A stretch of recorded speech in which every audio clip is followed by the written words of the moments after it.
Salut à tout le monde, est-ce que vous allez bien? J'espère que vous allez bien. Vous êtes avec Twisting Prime. On va continuer à apprendre le français. Alors dans la vidéo d'aujourd'hui, je vous ai prévu la notion la plus importante de la langue française qui concerne la conjugaison du plus que parfait.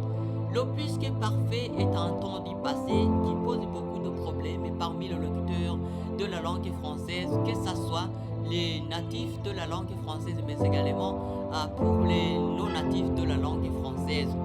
Eh bien, je viens justement pour répondre à leurs questions, là où ils peuvent justement se poser la question de savoir où est-ce qu'on utilise le plus que parfait et à quoi ça sert le plus que parfait. Eh bien, je peux commencer à vous dire tout simplement que le plus que parfait est un temps qui décrit un événement plus ancien par rapport à un autre événement du passé, ou bien décrit une action donc ancienne par rapport à une autre action du passé même, donc pour marquer une antériorité par rapport à une autre action du passé. C'est au moment où on est en train d'exprimer deux actions qui ont eu lié au passé, on est en train de faire quoi? De montrer une action qui a eu lieu avant l'autre. Alors si c'est une phrase vraiment qui comporte deux actions successives mais qui ont eu lieu au passé, l'action qui a eu lieu avant l'autre, au lieu d'être exprimée au passé composé ou bien à l'imparfait ou bien au passé simple, bien évidemment on va justement l'exprimer au plus que parfait. Eh bien, à partir justement d'un exemple, on parvient à mieux comprendre. Si on dit par exemple, les enfants ont mangé des avocats qu'ils avaient cueillis. Et dans cet exemple, vous voyez que nous avons deux actions. L'action de cueillir les deux avocats et l'action justement de manger des avocats. Mais avant justement de manger des avocats, on commence d'abord à accueillir des avocats.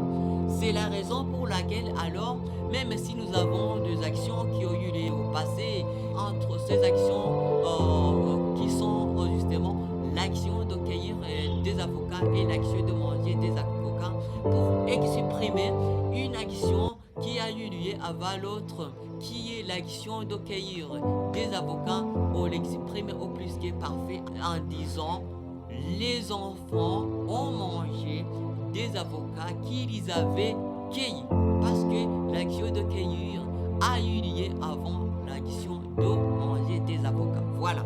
Deuxième exemple qu'on peut justement utiliser pour mieux comprendre, c'est au moment où on dit par exemple j'ai détruit une maison que j'avais construite. Ici nous avons deux actions, l'action de détruire la maison et l'action de construire la maison. L'action de construire la maison a eu lieu avant l'action de détruire la maison. C'est la raison pour laquelle cette première action a été exprimée dans le plus que parfait. J'ai détruit la maison que j'avais construite. Voilà. Je pense que justement vous venez de comprendre comment on emploie le plus que parfait. Je pense que aussi cette question de savoir comment on emploie le plus que parfait, à quoi ça sert le plus que parfait, se pose souvent lorsque vous êtes en train justement de pratiquer la langue française.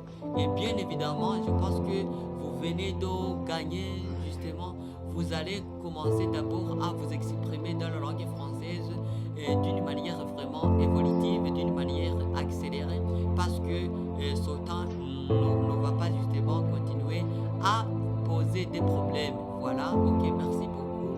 On se reverra dans la prochaine vidéo. Radio, télévision, RTBB, ni ryiza ry'Uburundi bwiza.